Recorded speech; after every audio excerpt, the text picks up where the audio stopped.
Olá, meus amigos, minhas amigas, nós estamos aqui de novo, lutando pela igreja. Nós sabemos que a igreja passa por grandes dificuldades, e é verdade. Eu, na verdade, nunca imaginei que a igreja chegaria no ponto que chegou. É uma coisa assim surpreendente. Conheço a história da igreja, desde a igreja primitiva, e nunca imaginei que a igreja poderia chegar nessa situação. Socialismo dentro da igreja, através da teologia da libertação, modernismo, e enfim, é uma situação muito grave. Agora, todo mundo já está sabendo da situação da igreja. Todo mundo, a maioria pelo menos, né? Tem muita gente ainda que não sabe. Mas eu gostaria de pedir às pessoas, né? Porque a igreja, nossa mãe e mestra, ela precisa da nossa ajuda. Ela precisa de nós agora. Então, você que está aí em algum movimento da igreja, principalmente as pessoas que estão fazendo curso de teologia, as pessoas que estão aprendendo, né, mensagens, palestras, as pessoas precisam saber qual é a fonte daquilo que está sendo dito. Qual é a fonte daquilo? É isso que nós, os católicos, precisamos saber daqui para frente. Né? Não por bonito, mas por amor à nossa igreja. A nossa igreja tem a mesma missão salvadora de Jesus. Ela veio para salvar as nossas almas.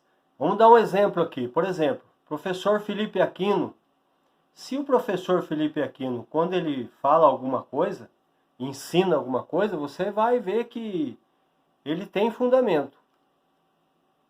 Muitas vezes ele usa o próprio catecismo da igreja, o Código de Direito Canônico ou alguma coisa assim. Então, se você perguntar para ele qual é a fonte, ele vai responder. A fonte é tal, é católica. Ela consta no magistério e na tradição da igreja. Agora, o que acontece? O que está acontecendo? Por que o povo católico está numa situação difícil? Porque não pergunta e não pesquisa qual é a fonte daquilo que está sendo ensinado. Então, nós estamos aí se deparando com um problema grave. A perca da ética e da moral. Existe muita gente que está ensinando nos cursos de teologia, por exemplo, teologia da libertação, socialismo, modernismo, e as pessoas não perguntam qual é a fonte. Então, você que ensina dentro da igreja matérias proibidas pela igreja, você não tem mais um pingo de ética. Porque você de consciência, de sã consciência, sabe que a igreja proibiu, mas mesmo assim você continua ensinando. Além de você perder a fé na igreja, você não tem mais um pingo de ética.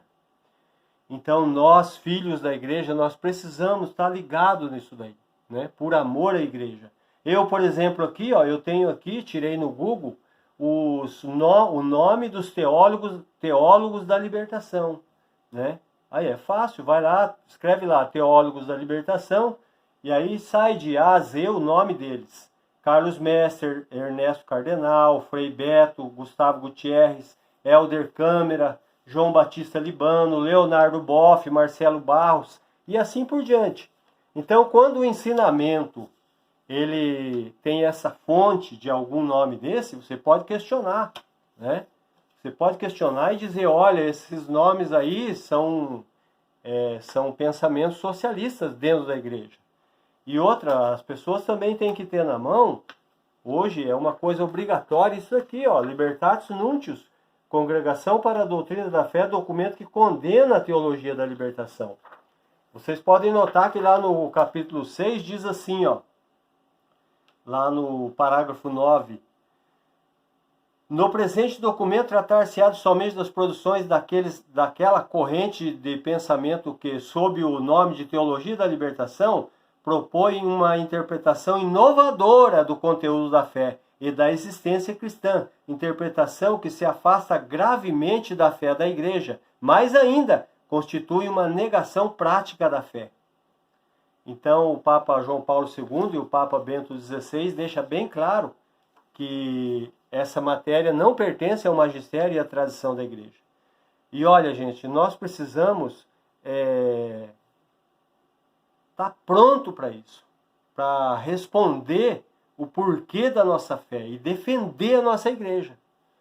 Porque se o católico não defende a igreja católica, quem que vai defender? Não é verdade?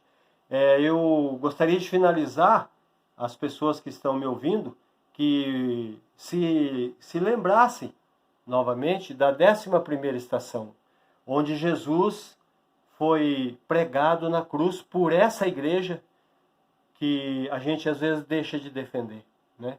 Jesus, ele não foi a meio termo, ele foi até o fim, a morte de cruz, sem dever nada, ele morreu por todos nós. E a gente fica aí, deixando o socialismo acontecer dentro da igreja e a gente não enfrenta por quê? Porque tem medo do que há de vir, medo da cruz. E o cristão não pode ter medo da cruz, né? Nós precisamos enfrentar essa situação, enfrentar isso aí. Então eu, mais uma vez, venho aqui pedir aos irmãos, aos verdadeiros católicos, né? Como eu sempre digo, com os covardes a gente não conta, porque covarde, no decorrer da história, ele sempre escreveu o seu nome, nunca... Às vezes os covardes são pior do que o próprio problema que está acontecendo. Mas eu peço àqueles que realmente sabem do santo sacrifício de Jesus e que têm amor à igreja, que respeita o magistério, que respeita a tradição da igreja, que levante a mão. Falou, opa, essa fonte aí não serve. Eu tenho aqui o documento da igreja, eu tenho aqui a lista dos teólogos da libertação, e questione, porque quem nos dá essas informações, essas ferramentas, é a própria igreja. Amém? Deus abençoe nós, que a gente possa ter coragem, porque ter coragem é seguir os passos de Jesus. E ser obediente à igreja é um grande sinal de fé. Gente, vai valer a pena, tá bom? Em nome do Pai, do Filho e do Espírito Santo. Amém.